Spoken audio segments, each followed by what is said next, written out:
easy to think that you can't have people over on a weeknight because you're in such a rush after work and you don't really want to cook a roast or a pie or anything.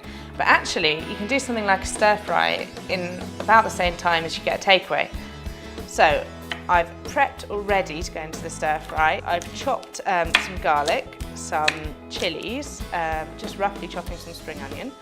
And we've also got some ginger which has been grated, and we're going to stir fry those with some beef that's been marinating for a couple of hours. It's a really simple marinade. It's just Chinese 5-spice, soy sauce and a little bit of Pinot sherry. But if you live near a Chinese supermarket, you could also use Chinese rice wine. And then we've got some broccoli, which I just blanched really briefly, just so it's not too crunchy when it goes in, and some cashew nuts. And we're going to serve that with some egg noodles that have just been cooked and then tossed with a little bit of sesame oil, just so they don't clump.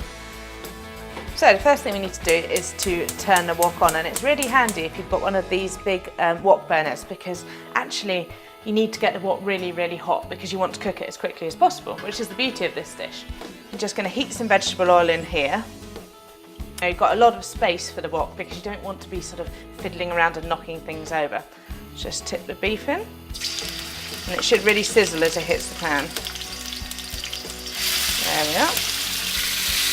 We're just going to flash fry this so it's sort of browned on the outside, and I like to keep mine, you know, slightly nice and rare on the inside. Just put it in a bowl and set it aside for a little while we cook the rest of it.